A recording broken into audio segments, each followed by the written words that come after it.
Hello dear learners, today I will discuss the remaining character sketches.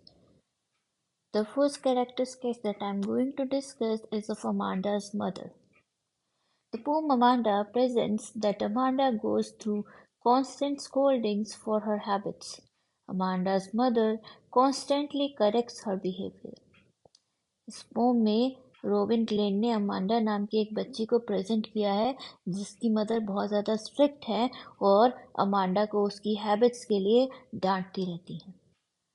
Amanda की जो mother हैं वो बार बार उसके बिहेवियर को करेक्ट करने की कोशिश करती हैं। An overprotective mother, Amanda की जो मदर हैं वो एक ओवर प्रोटेक्टिव मदर हैं और उनका ये मानना है कि अमांडा अभी छोटी बच्ची है, इसलिए उनकी ड्यूटी बनती है कि वह अमांडा को समझाएं, करेक्टली उसको किस तरीके से प्रॉपर बिहेव करना चाहिए वही उसको समझाएं। और जो अमांडा है उसको अपनी मदर के एक्सपेक्टेशंस के अकॉर्डिंग ही अपनी लाइफ में जीना चाहिए। लैक ऑफ एम्पैथी, अमांडा की जो मदर है वो बिल्कुल इस चीज़ को नहीं समझ पाती हैं कि जो अमांडा है वो किस वजह से इतना मूडी रिएक्ट करती है, इतना मूडी एक्ट करती है, किस वजह से वो दुखी रहती है, उसके ग्रीफ के पीछे का रीज़न क्या है। She is caring and loving, उसकी जो मदर हैं वो केयरिंग और लविंग हैं, लेकिन वो इस बात को नहीं समझ पाती हैं कि जिस तरीके से उनके लिए फ्रीडम इम्पॉर्टेंट है तो जो अमांडा भले ही एक छोटी बच्ची है लेकिन उसके लिए भी फ्रीडम उतनी ही इम्पॉर्टेंट है। Constant nagging leads her daughter far away from her. और ये जो कॉन्स्टेंटली नैगिंग करने की उनकी हैबिट है इसकी वजह से जो अमांडा है और उसकी मदर है दोनों का ही रिलेशनशिप अफेक्ट हो रहा है।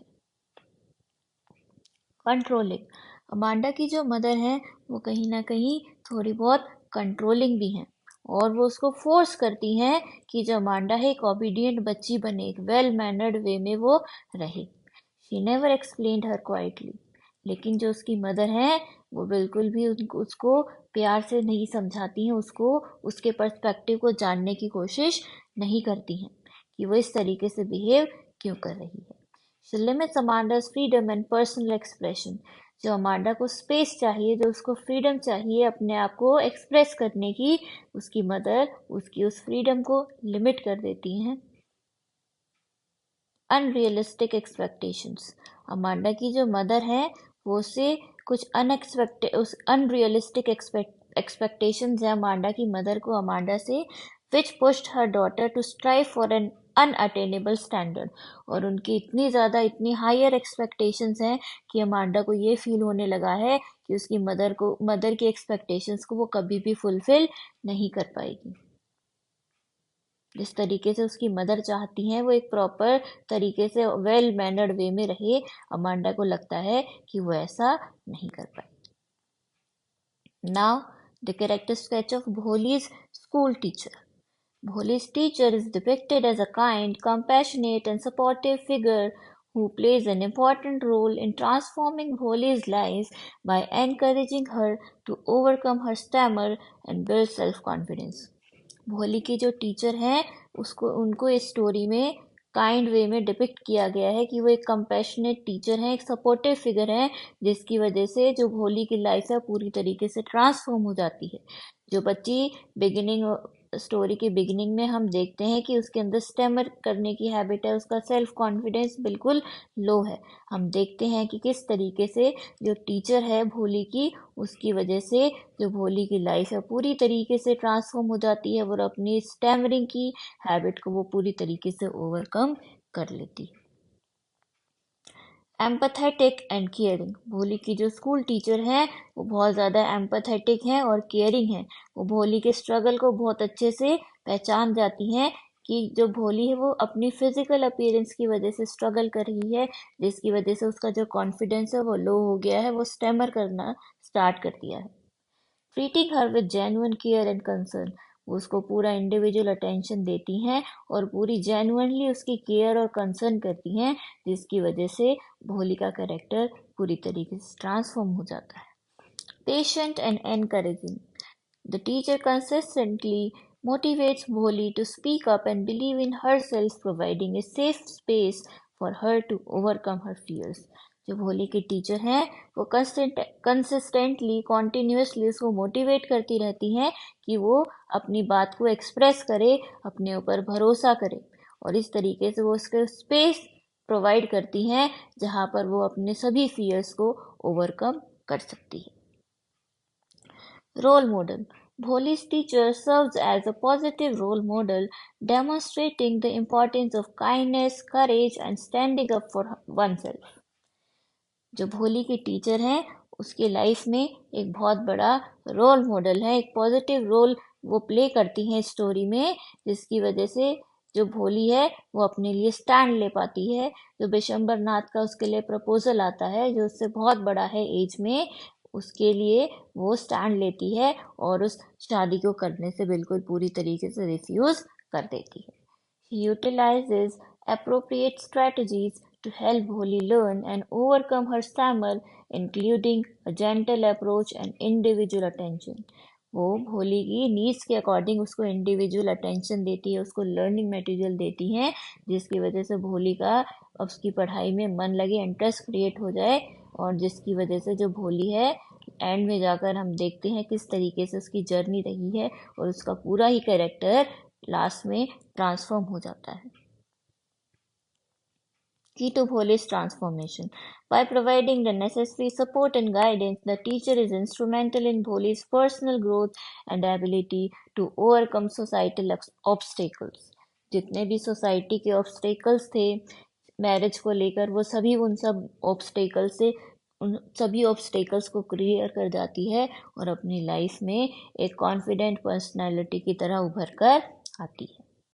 Now the character sketch of Mr. Keesing. Mr. Keesing was a maths teacher at Anne's school. Mr. Keesing Anne के स्कूल में एक मैथ्स टीचर थे. A strict teacher by nature, जो मिस्टर कीसिंग थे वो बड़े ही एक स्ट्रिक्ट टीचर थे. He would not tolerate anybody chatting in his class. उनको अपनी क्लास में कोई भी बातें करता हुआ, कोई बच्चा भी बातें करता हुआ टॉलरेट नहीं होता था. He continues to be irritated with Anne, who was undoubtedly a chatterbox. लेकिन जो एन थी उसको बातें करने की बहुत ज़्यादा हैबिट थी. जब मिस्टर कीसिंग पढ़ा रहे होते तो एन अपने फ्रेंड्स के साथ चिट चैट कर रही होती थी, जिसकी वजह से मिस्टर कीसिंग उससे बहुत ज़्यादा इरिटेट हो गए थे. Liberal by nature.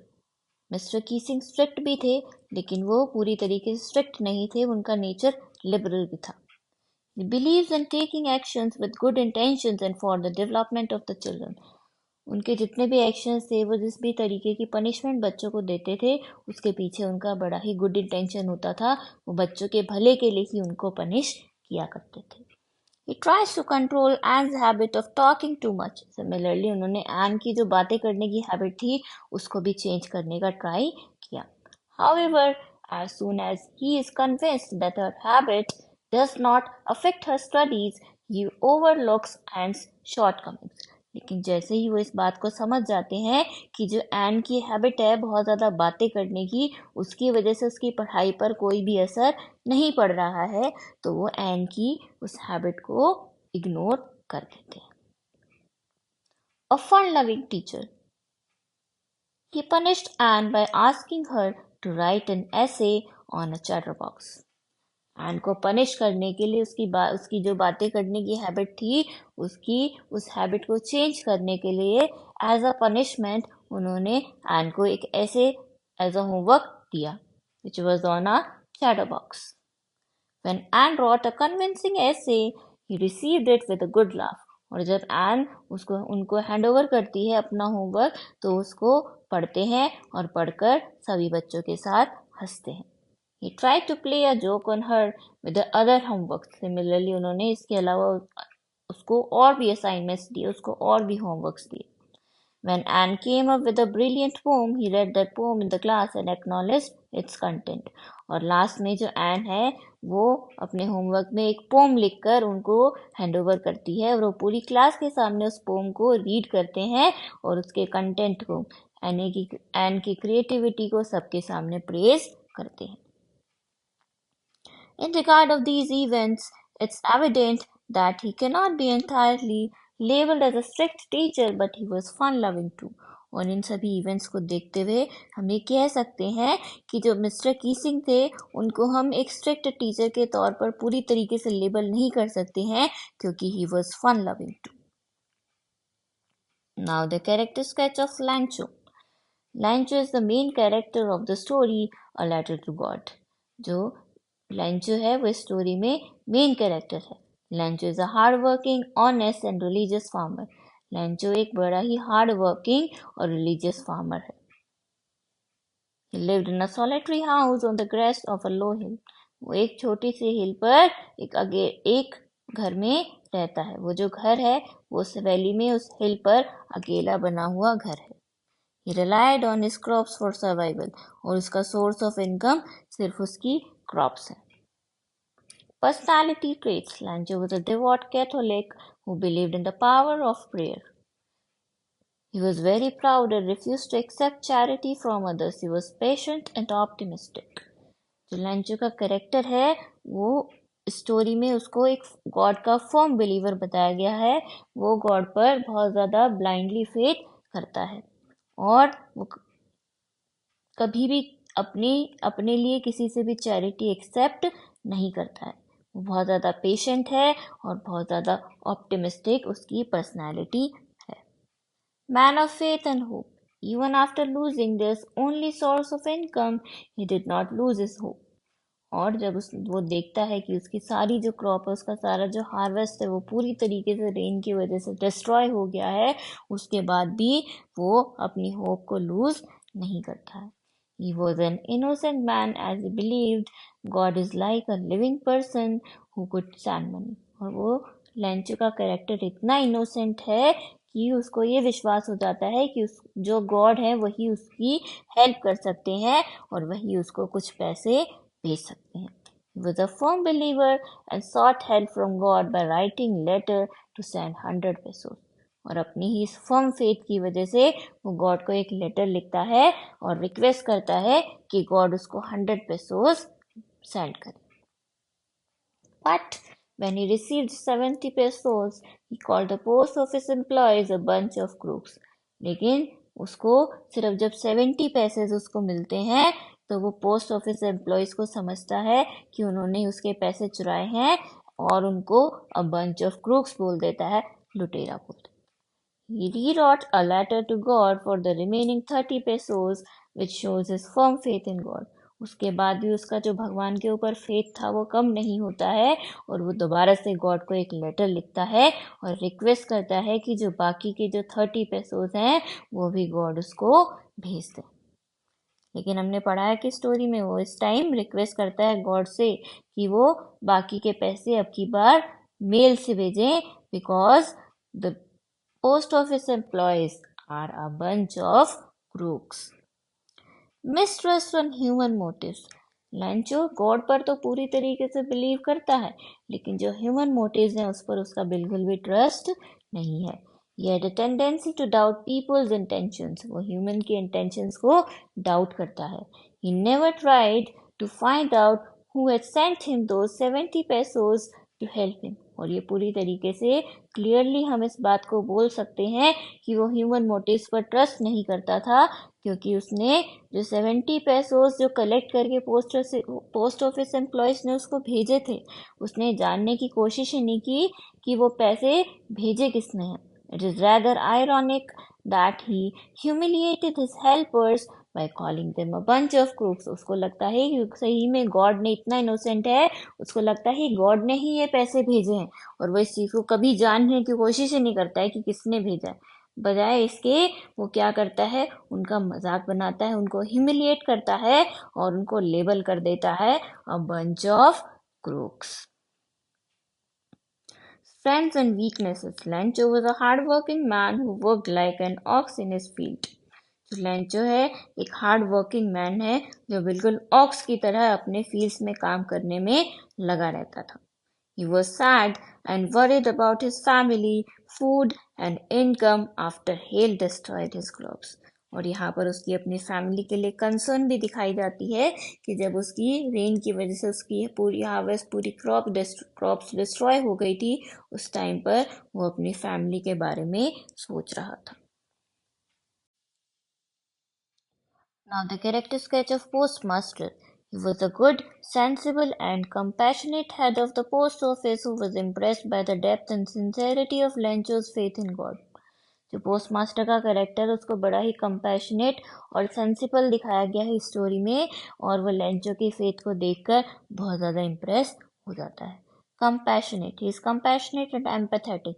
ये जो पोस्टमास्टर का करेक्टर है बड़ा ही दयालु है और एम्पैथेटिक है। ये लेंचो के लेटर से लेंचो की पूरी सिचुएशन को, उसकी कंडीशन को समझ जाता है और डिसाइड करता है कि वो लेंचो की हेल्प करेगा। ये हेल्पफुल फेलो, ये जो पोस्टमास्टर का करेक्टर है ये लेंचो के लेटर को पढ़कर डिसाइड करता है कि वो उसकी हेल्प करेगा, लेकिन उसको ये चीज़ समझ आती है कि सिर्फ गुडविल से ही काम नहीं चलने वाला है। तो वो अपने पोस्ट ऑफिस एम्प्लॉयज़ के साथ अपनी सैलरी का कुछ पार्ट जो है इकट्ठा करके, कलेक्ट करके लेंचो को सेंड करते हैं। उसके साथ ही जिस लेटर पे के साथ वो पैसे भेजते हैं उस लेटर पर वो गॉड के सिग्नेचर करते हैं ताकि लेंचो को लगे कि गॉड ने ही उसकी हेल्प की है।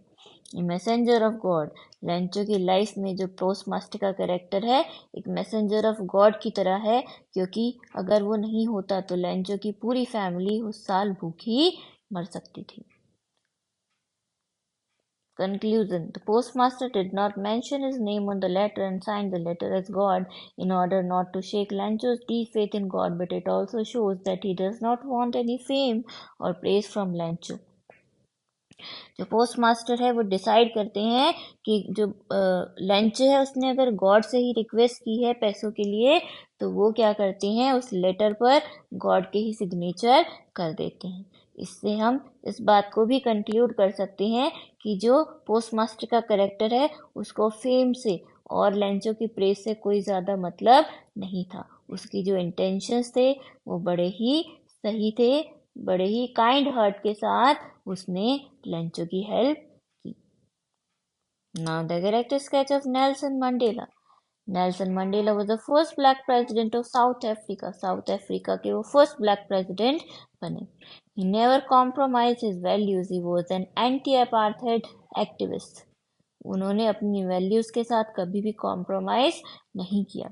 इसके साथ साथ उन्होंने अपार्थेड का जो पूरा रेशियल बेसिस पे जो सेग्रीगेट करने का जो सिस्टम है उसके खिलाफ अपनी आवाज़ उठाई। Strength and courage. Mandela's strength of spirit allowed him to endure 27 years in prison. He endured hardships with patience. और उनकी इसी स्ट्रेंथ और करेज की वजह से उन्होंने 27 years जेल में काटे और बड़ा ही पेशेंटली अपनी लाइफ की हार्डशिप्स को फेस किया। Determined freedom fighter. He opposed racial segregation in South Africa. He was against the unjust apartheid system. और उन्होंने जो रेशियल सेग्रीगेशन की प्रोसेस थी, जो सिस्टम था पूरा साउथ अफ्रीका में, उसको बोल्डली उसको अपोज किया और उस अपार्थेड के सिस्टम को उन्होंने पूरी तरीके से एक्टिवली उसको एज एन एक्टिविस्ट उसके खिलाफ आवाज़ उठाई। Join the African national Congress, इसके साथ साथ उन्होंने अफ्रीकन नेशनल कांग्रेस ज्वाइन की।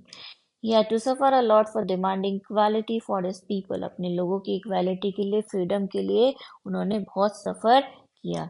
बहुत बार उनको पनिश किया गया, टॉर्चर किया गया, लेकिन उसके बावजूद भी वो डिटरमिन्ड होकर अपने देश के फ्रीडम के स्ट्रगल को लड़ते रहे।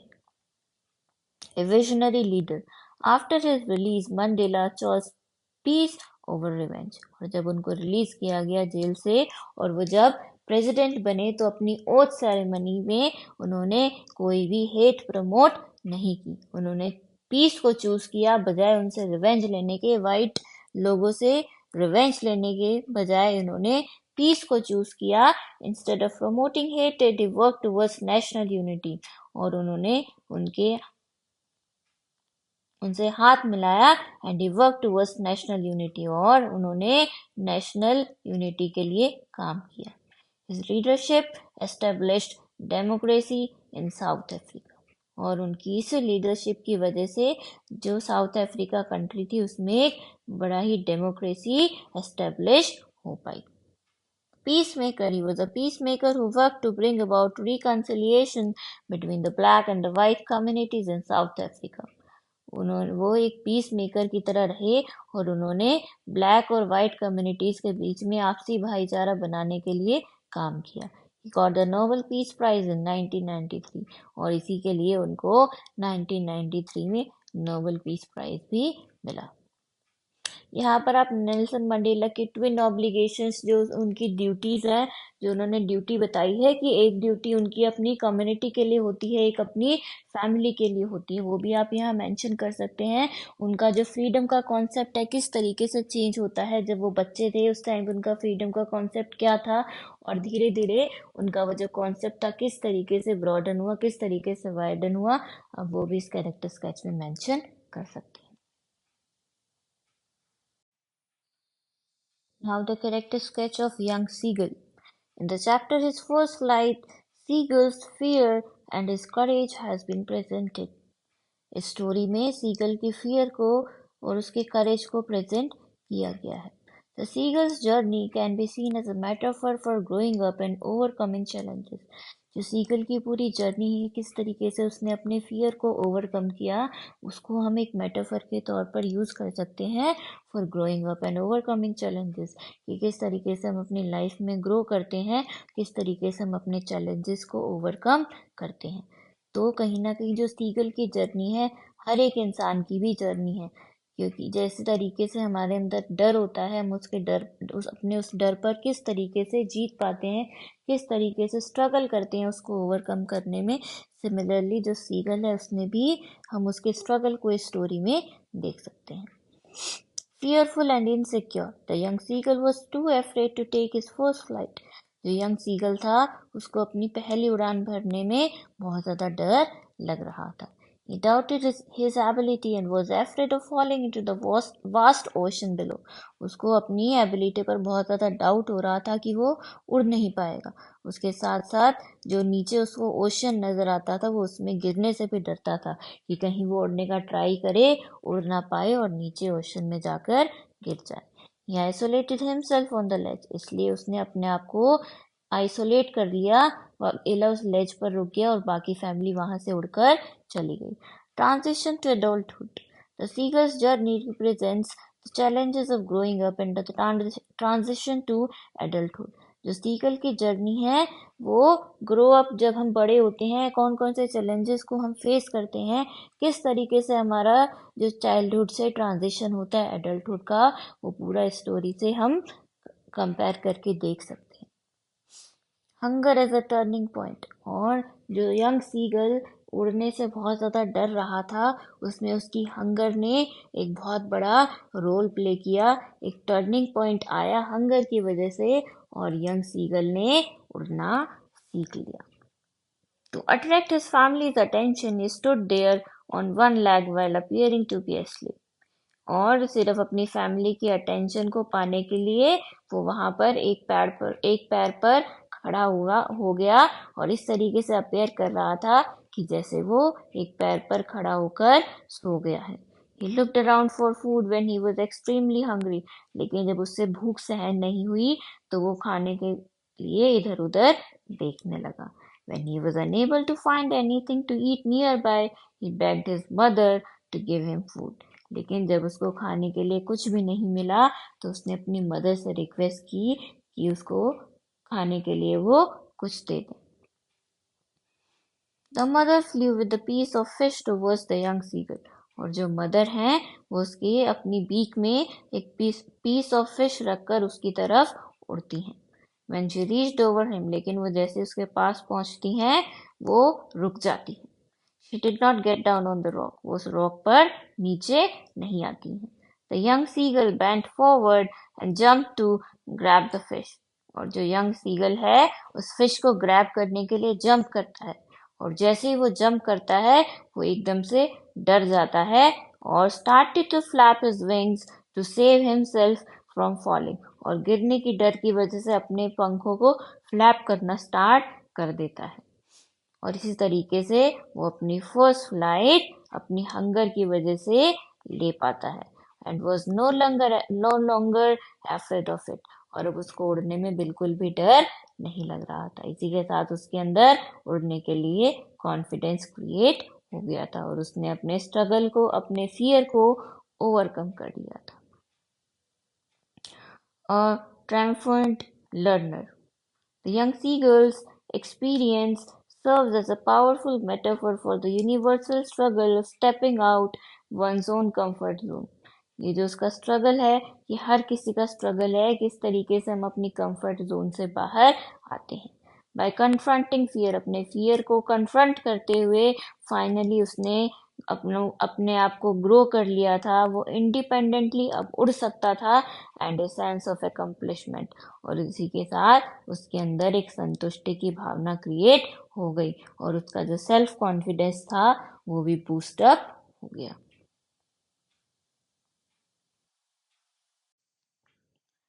Now the character sketch of the pilot.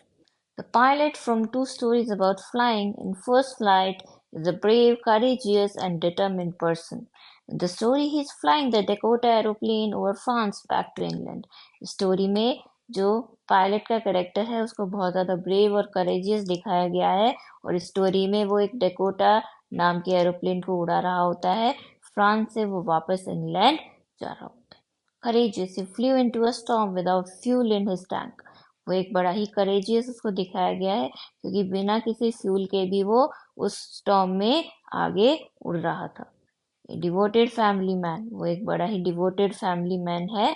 While flying he was day dreaming, इतनी प्रॉब्लम में फंसा हुआ था, उसके बाद भी अपनी फैमिली से मिलने के लिए बहुत ज़्यादा डिटरमिन्ड था।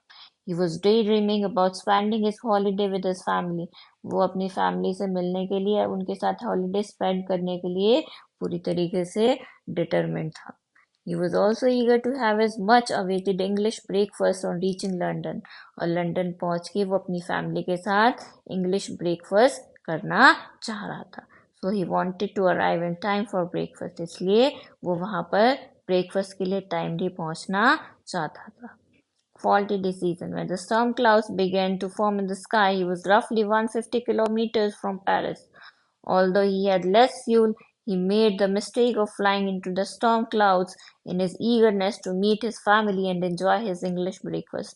अपनी फैमिली के साथ इंग्लिश ब्रेकफास्ट को एंजॉय करने के लिए वो बड़ा ही गलत कदम उठा लेता है, और स्टॉर्म क्लाउड्स को देखने के बाद भी वो अपनी फ्लाइट को वापस नहीं लेता है और उस स्टॉर्म के अंदर एंटर कर जाता है, और इतने कम फ्यूल होने के बाद भी वो आगे उड़ने की मिस्टेक कर बैठता है।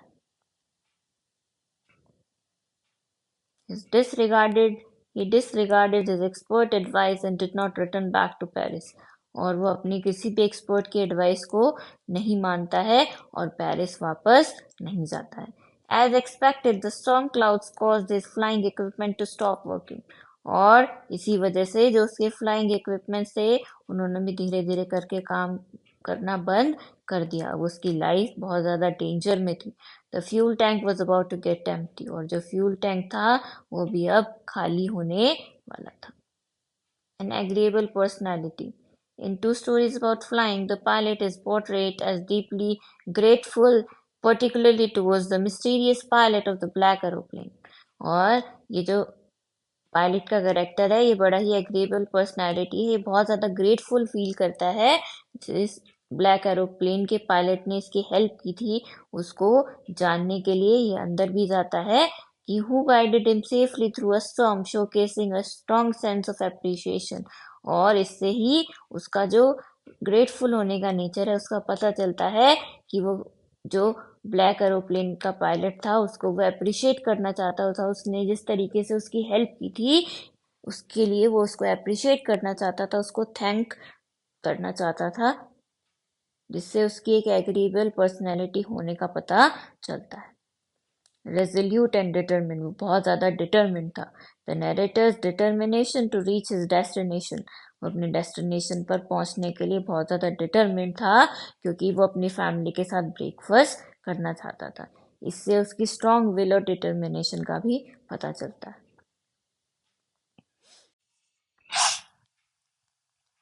Now the character sketch of Rajveer. Rajveer is a character from A Tea from Assam, portrayed as a curious, intelligent, and thoughtful young man. Rajveer A Tea from Assam chapter का कैरेक्टर है, और उसको chapter में बड़ा ही curious, intelligent और thoughtful young man present किया गया है।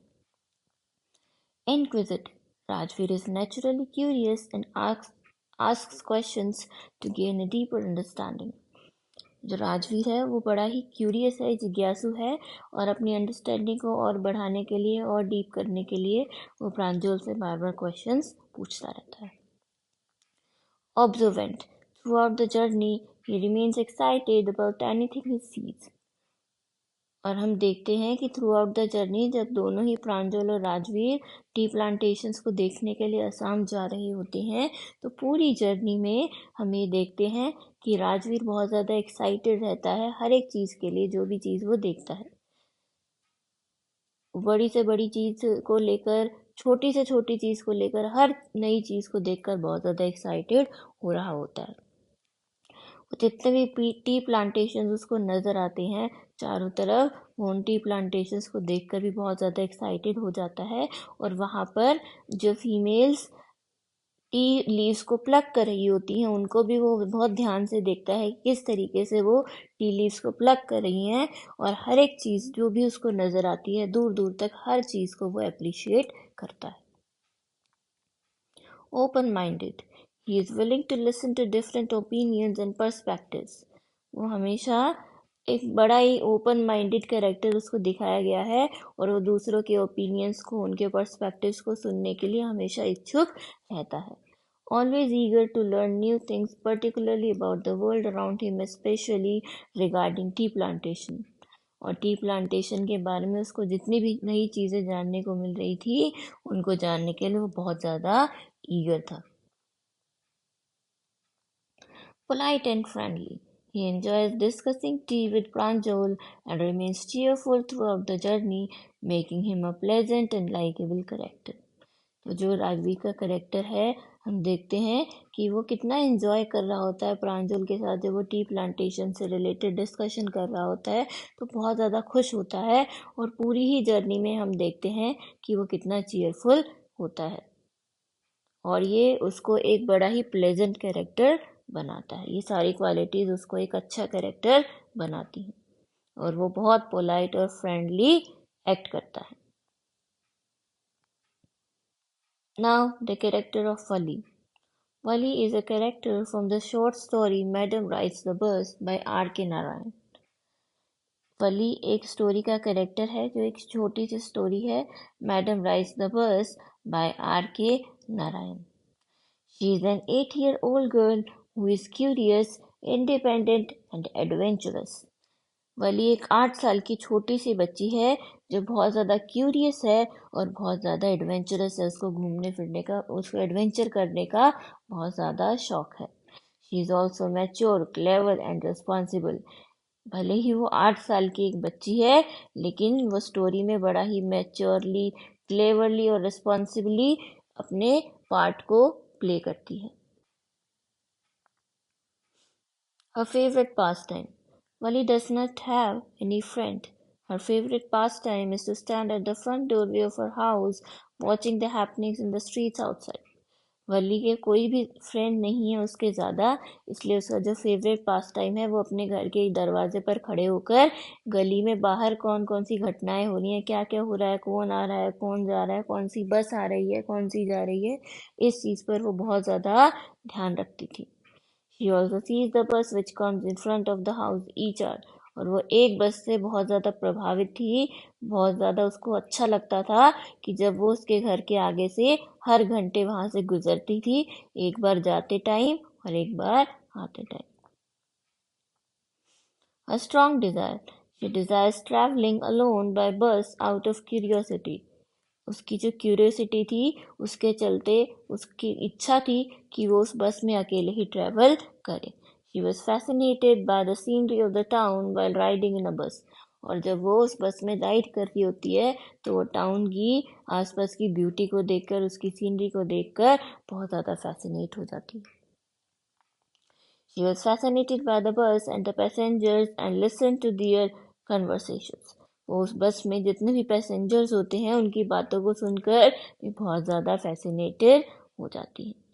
She imagined the experience of riding the bus. वो पूरा जो बस जर्नी का उसका एक्सपीरियंस उसको उसने पूरा इमेजिन कर लिया. Meticulous planner.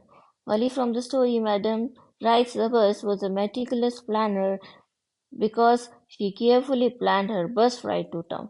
बड़ी इंटेलिजेंटली उसने अपनी पूरी जर्नी को प्लान किया. She saved money, calculated the time and took note of details about the bus. उसने अपने पैसे बचाने स्टार्ट किए. पूरा टाइम कैलकुलेट उसने कर लिया कि कितने बजे उसको निकलना चाहिए और कितने बजे तक वो वापस आ जाएगी. और उसने सोचा कि जो उसकी मदर का सोने का टाइम है दिन में, उस टाइम पर वो अपनी इस जर्नी को करेगी. Only planned to take the bus to town, be back by a certain time and return by the same bus. वो अपनी पूरी प्लानिंग कर रही है कि बस से टाउन जाएगी, एक सर्टेन टाइम तक वापस आ जाएगी और उसी बस में बैठकर वो रिटर्न भी कर लेगी. A sensitive girl. Wally is a very sensitive girl. She grieves the accidental death of the young cow. हम देखते हैं कि किस तरीके से जाते हुए वो जिस काव को देखकर बहुत ज़्यादा एंजॉय कर रही थी, रिटर्न करते टाइम उसने देखा कि वो जो गाय है वो रोड पर पड़ी हुई है और उसकी डेथ हो चुकी है. तो वो पूरी घटना देखकर जो वल्ली जो एक अभी तक बहुत ज़्यादा एंजॉय कर रही थी, उसका मूड खराब हो जाता है, जिससे उसके एक सेंसिटिव होने का पता चलता है.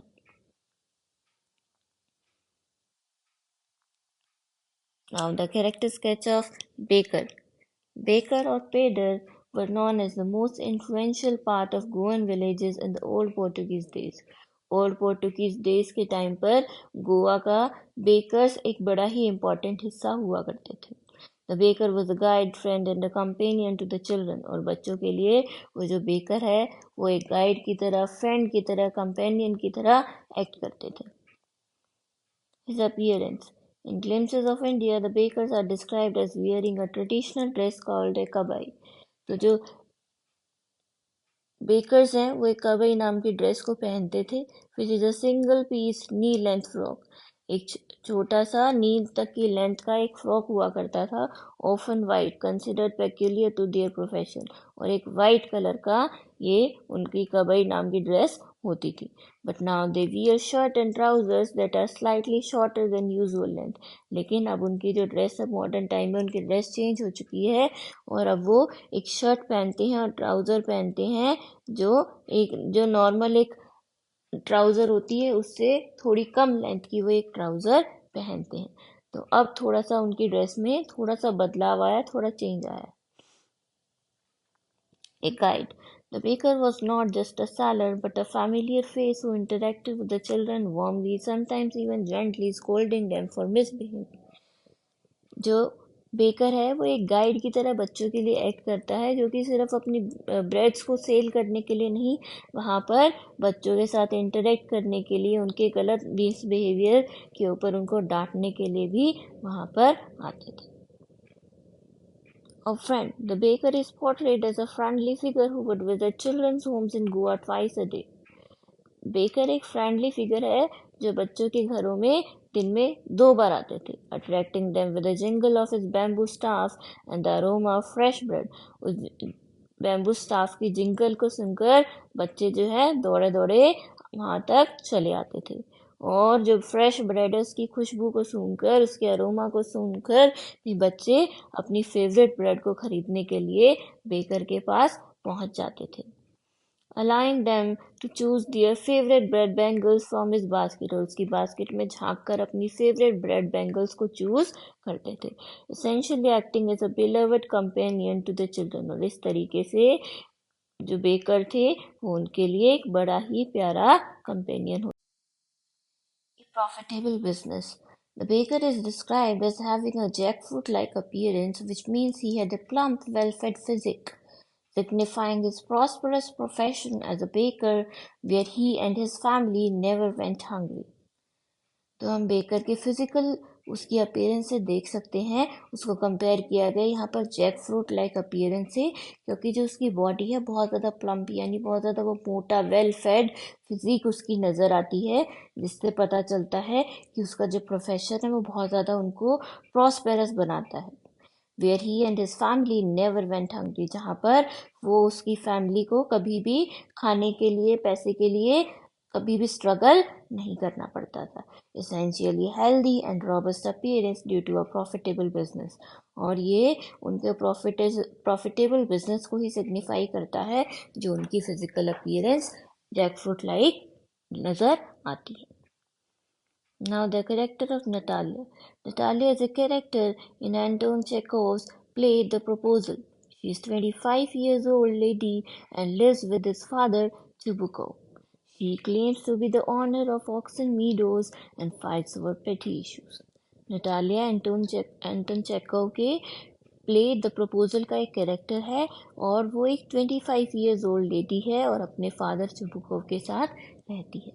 She claims to be the owner, और वो क्लेम करती है कि वो ऑक्सन मीडोज की ऑनर है और छोटी छोटी बातों पर हम उसे लड़ते हुए इस प्ले में देख सकते हैं. A perfect marriage material. She is depicted as a good housekeeper, well educated and not bad looking, making her a suitable partner for a settled family life. तो अकॉर्डिंग टू लोमो उसको डिपिक्ट किया गया है कि वो बहुत एक अच्छी हाउस कीपर है, वेल एजुकेटेड भी है और दिखने में भी अच्छी लगती है. तो ये सारी चीज़ें उसको शादी के लिए एक बड़ा ही सुटेबल पार्टनर बनाती. A lovesick cat. Lovesick cat emphasizes Natalia's emotional and strong desire for Lomo. हम देखते हैं जैसे कि कैट को कंपेयर किया जाता है, उसको बोला जाता है कि वो एक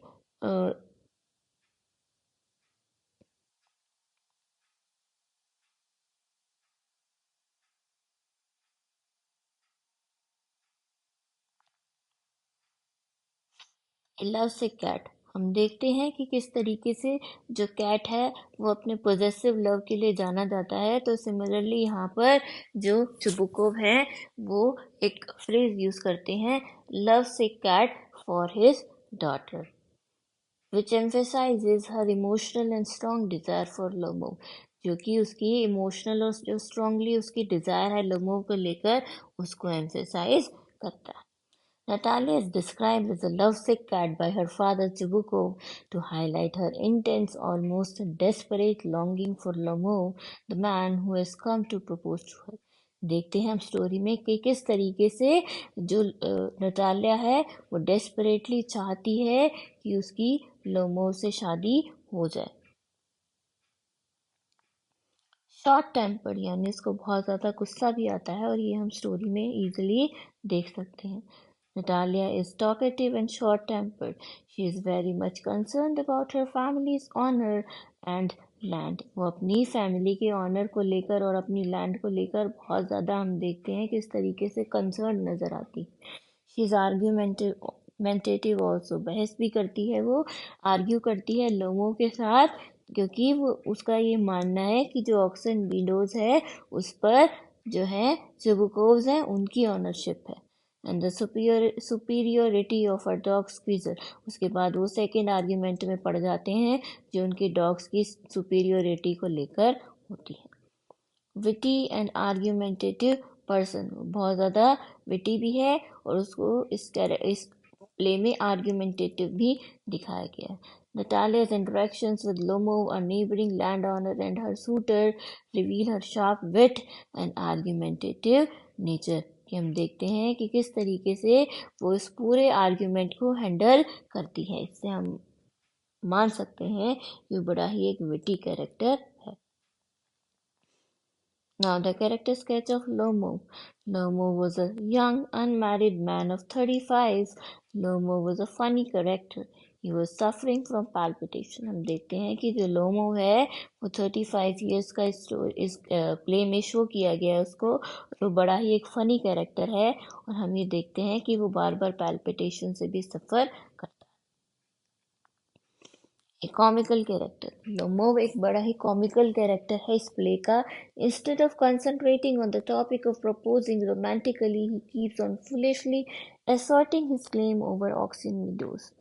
और वो शादी के लिए प्रपोज करने के लिए नटालिया को चुबुकोव्स के घर पर आता है, लेकिन वो सब चीज़ें भूलकर उसके साथ एक आर्ग्यूमेंट में पड़ जाता है कि ऑक्सन मीडोज जो है उस पर जो है लोमोस का उस पर अधिकार है, वो उनकी लैंड है।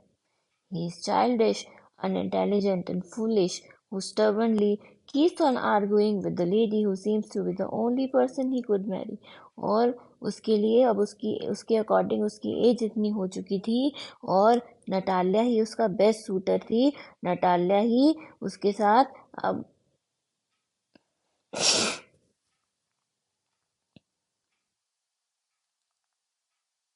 a comical character. Instead of concentrating on the topic of proposing romantically, he keeps on foolishly asserting his claim over Oxen Meadows. बजाय उस सिचुएशन को अच्छे से हैंडल करने के लिए, जिस काम को करने के लिए वो चुबुकोव्स के घर पर आया था, वो सब चीज़ को छोड़कर वो नटालिया के साथ एक बहस में पड़ जाता है for the ownership of Oxen Meadows. उसका ये मानना है कि जो ऑक्सन मीडोज हैं उस पर लोमोव्स का ओनरशिप है। He is childish, unintelligent and foolish who stubbornly keeps on arguing with the lady. और वो इकलौता एक लेडी है जिससे उसकी शादी हो सकती है, उसके साथ भी वो बहस में पड़ जाता है और बड़ा ही stubbornly एक्ट करता है, बहुत ज़्यादा जिद लगाना शुरू कर देता है। Alienatic personality. Lomo suffers from extreme nervousness and is overly concerned about his health. और जो लोमो है वो बार बार बहुत ज़्यादा नर्वस हो जाता है और बहुत ज़्यादा अपनी हेल्थ को लेकर बहुत ज़्यादा कॉन्शियस है, बहुत ज़्यादा concern. He frequently complains about palpitations and numbness in his limbs. और वो बार बार जो है पैल्पिटेशन की कंप्लेन करता रहता है। हम देखते हैं किस तरीके से पूरे प्ले में वो बार बार अपने पैल्पिटेशंस को लेकर कंप्लेन करता रहता है, अपनी सिचुएशन को लेकर कंप्लेन करता रहता है। Insecure, Lomov has a constant need for validation and fear of rejection. उसको बार बार जो है वैलिडेशन की नीड रहती है और रिजेक्शन को लेकर वो बहुत ज़्यादा फियरफुल था। Lomo struggles with expressing his feelings, especially when it comes to proposing to Natalia. और वो बहुत ज़्यादा स्ट्रगल करता है अपनी फीलिंग्स को एक्सप्रेस करने के लिए, और जो नटालिया को प्रपोज करने के लिए आया था उस टाइम अपनी फीलिंग्स को एक्सप्रेस करने में बहुत ज़्यादा स्ट्रगल करता है।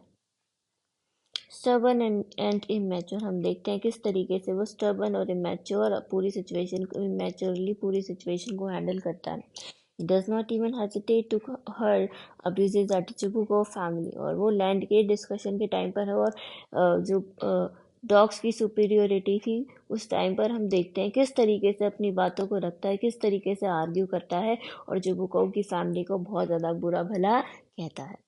His stubbornness and immaturity almost ruined the sole prospect of marriage। और उसका जो मैरिज को लेकर प्रोस्पेक्ट था लगभग उसको पूरी तरीके से उसने खराब ही कर दिया था।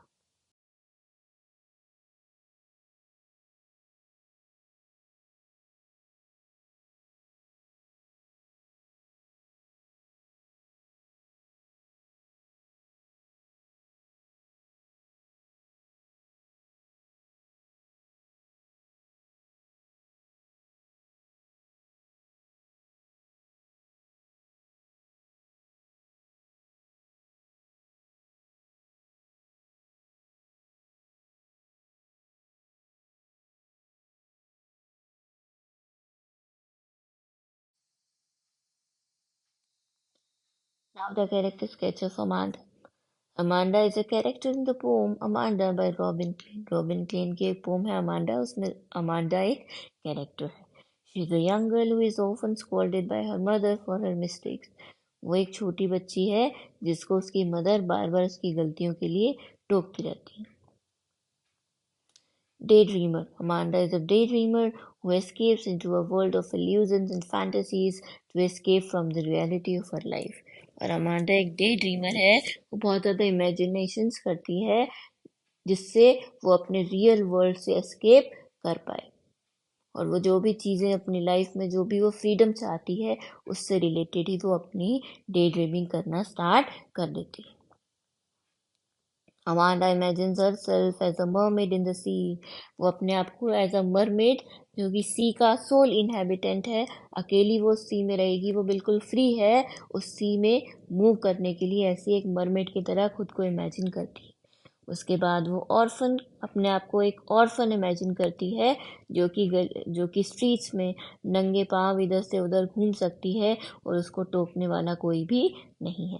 Amanda also imagines herself as Rapunzel living in a tower, और एक टार में बिल्कुल रेपुंजल नाम के कैरेक्टर की तरह अपने आप को इमेजिन करती है कि वो एक टावर में रहेगी और अपने बालों को कभी भी नीचे नहीं डालेगी, ताकि उसके टावर में कोई भी एंटर नहीं कर पाए और बड़ा पीसफुली अपनी लाइफ को वो जी पाए।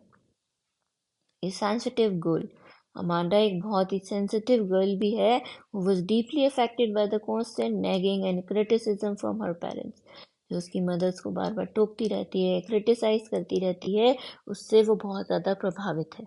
Amanda has received strict and overbearing parenting which has made her feel oppressed, और उसके पेरेंट्स की ये जो स्ट्रिक्ट पेरेंटिंग है उसकी वजह से वो बच्ची बहुत ज़्यादा ओप्रेस्ड फील करने लग जाती है, जिसकी वजह से वो अपनी इमेजिनेशन में चली जाती है।